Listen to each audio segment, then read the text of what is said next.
નમસ્કાર.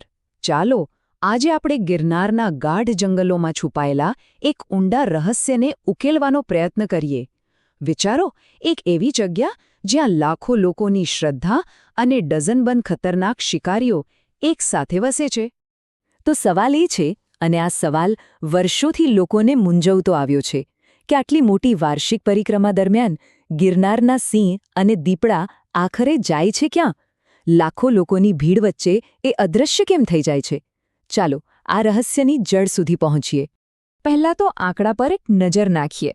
ગિરનારનો જે જંગલ વિસ્તાર છે ને, એ 50થી પણ વધુ એશિયાટિક સિંહોનું ઘર છે. 50થી વધુ!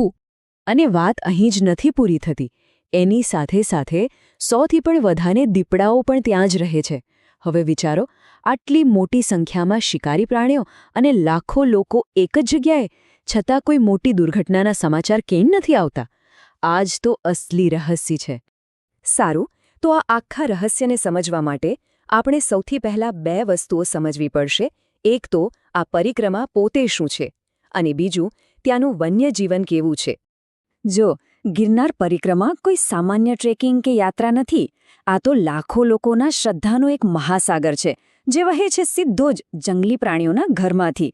જરા કલ્પના તો કરો, 3 દિવસ, 36 કિલોમીટરનો રસ્તો અને ચારે બાજુ ગાઢ જંગલ અને એના રહેવાસીઓ.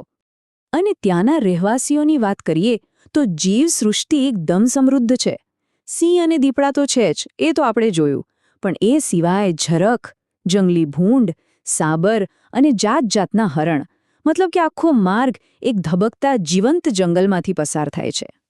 તો સવાલ પાછો ત્યાં જ આવીને ઊભો રહે છે કે આ બધા પ્રાણીઓ જાય છે ક્યાં?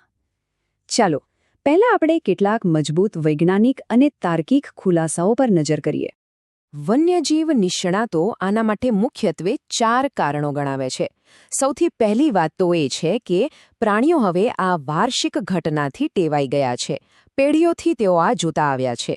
બીજું, લાખો લોકોનો અવાજ, લાઉડસ્પીકરનો ઘોંઘાટ, આ બધું પ્રાણીઓ માટે એક મોટી ચેતવણી જેવું કામ કરે છે. ત્રીજું કારણ છે એમનો નિશાચર સ્વભાવ. અને ચોથું, જે બહુ મહત્વનું છે, જ્યારે ભીડ આવે ત્યારે હરણ અને ભૂંડ જેવા પ્રાણીઓ રસ્તાથી દૂર ભાગી જાય. હવે જો શિકાર જ જતો રહે તો શિકારી પણ એની પાછળ જ જવાનો ને. અને આ નિશાચર સ્વભાવવાળી વાતને આપણે અહીં બરાબર સમજી શકીએ છીએ. જુઓ, દિવસે શું થાય? યાત્રાળુઓની ભીડ હોય, ભજન કીર્તન અને જય ગિરનારીના નારા ગૂંજતા હોય, બરાબર? અને એ જ સમયે રાત્રિના રાજા એટલે કે સિંહ અને દીપડા પોતાની ગુફાઓ કે ઝાડીઓમાં આરામ કરતા હોય છે. એમનો સક્રિય થવાનો સમય તો રાત્રે હોય છે ને. આ જે દિવસ-રાતનો તફાવત છે ને, એ જ સૌથી મોટું સુરક્ષા કવચ બની જાય છે. પણ અહીંયા ફક્ત વિજ્ઞાનની વાત નથી. આ તો વાર્તાનો માત્ર એક જ હિસ્સો છે. બીજો હિસ્સો તર્ક અને વિજ્ઞાનથી પણ પરે છે. એ જોડાયેલો છે અતૂટ શ્રદ્ધા સાથે. તમે ત્યાંના સ્થાનિક લોકો કે યાત્રાળુઓને પૂછશો ને, તો એમનો જવાબ સાવ અલગ હશે. એમના માટે આ કોઈ સંયોગ નથી. એમના મતે આ તો ખુદ ગિરનારી મહારાજ ભગવાન દત્તાત્રેયનો આદેશ છે. એમની માન્યતા છે કે જંગલી પ્રાણીઓ પણ એ દૈવી આજ્ઞાનું પાલન કરે છે અને ભક્તોને હેરાન નથી કરતા. અને આ શ્રદ્ધાની વાત અહીંથી પણ આગળ વધે છે. એક બહુ વ્યાપક માન્યતા એવી પણ છે કે ગિરનારના 84 સિદ્ધ અને 9 નાથ પોતે યાત્રાળુઓની રક્ષા કરે છે.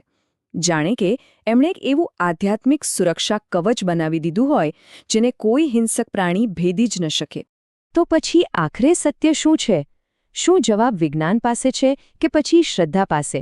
કે પછી સાચો જવાબ આ બંનેના સંગમમાં જ ક્યાંક છુપાયેલો છે? આને આપણે એક અબોલ કરાર કહી શકીએ. એક એવો અલિખિત નિયમ જે મનુષ્યો અને પ્રાણીઓ બંને જાણે છે. એક તરફ છે પ્રકૃતિની અદ્ભુત અનુકૂલન ક્ષમતા અને બીજી તરફ છે માણસની અતૂટ શ્રદ્ધા. જ્યારે આ બંને મળે છે ત્યારે સંઘર્ષ માટે કોઈ જગ્યા જ બચતી નથી. તો આખી ઘટના એક ચક્રની જેમ ચાલે છે, સ્ટેપ બાય સ્ટેપ. સૌથી પહેલાં પ્રાણીઓને ભીડના આગમનનો અંદાજ આવી જાય છે, એટલે તેઓ મુખ્ય માર્ગથી દૂર જંગલમાં ઊંડે જતા રહે છે.